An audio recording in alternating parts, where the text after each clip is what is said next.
Catholic ईसाई धर्मगुरु pop Francis का 88 साल की उम्र में निधन हो गया है। वेटिकन के मुताबिक सुबह 7:35 पर पॉप ने आखिरी सांस ली। पॉप फ्रांसिस इतिहास के पहले लैटिन अमेरिका पॉप थे।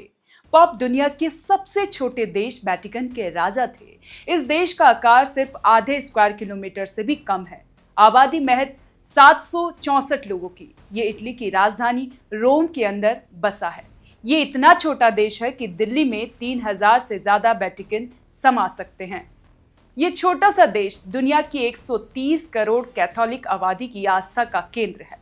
पॉप यहाँ के राजनीतिक और धार्मिक नेता थे, यानी लगभग भारत की आबादी जितने लोगों के धर्मगुरु। वेटिकन एक साम्राज्य है और पॉप यहाँ के राजा थे। पॉप कौन है और क्यों इतने खास होते हैं? पॉप कैथोलिक ईसाई धर्म के सबसे बड़े धार्मिक नेता हैं। दुनिया में ईसाइयों की संख्या 240 करोड़ है। इनमें से 130 करोड़ कैथोलिक हैं। पॉप को सेंट पीटर का उत्तराधिकारी माना जाता है। सेंट पीटर को ईसा मसीह ने अपने अनुयायियों का नेतृत्व करने के लिए चुना था। वे पहले पॉप बने।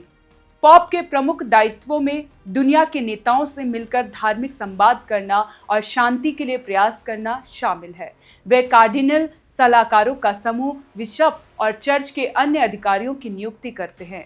पॉप दुनिया भर में कैथोलिक समुदायों के लोगों से मिलते हैं और ईसाई धर्म प्रचार भी करते हैं। अब जानते हैं पॉप शब्द का क्या मतलब होता है।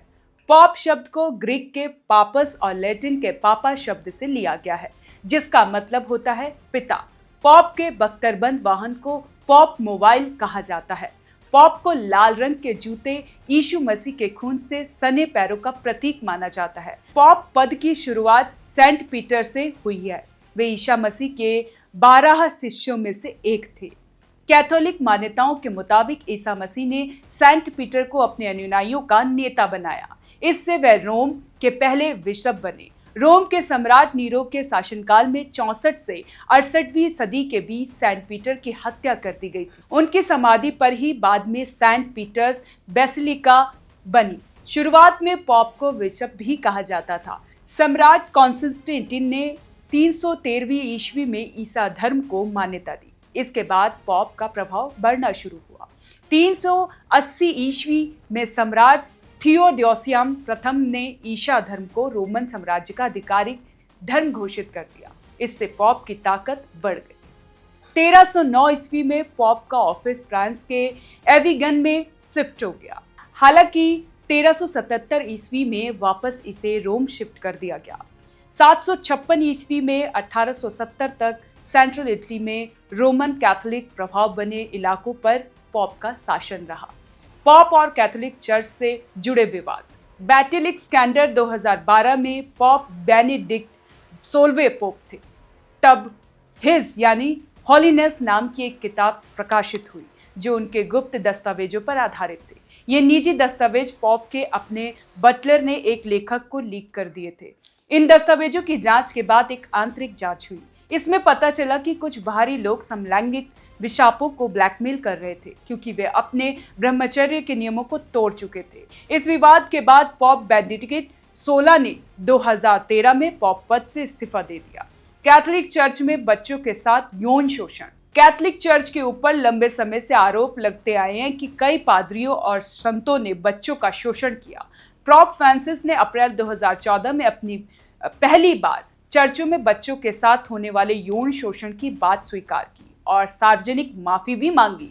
इससे पहले तक किसी पॉप ने अपनी तरफ से इस मामले पर कोई प्रतिक्रिया देने की वजह इसे वेटिकन की आलोचना की जाती थी का वजह बताया। कैथोलिक चर्च के पादरियों ने बच्चे पैदा किए। फरवरी 2019 की एक रिपोर्ट के मुताबिक आपको बता दें कि वेटिकन के कई पादरियों के अपने बच्चे हैं। वेटिकन ने ऐसे पादरियों के लिए सीक्रेट गाइडलाइन बनाई है।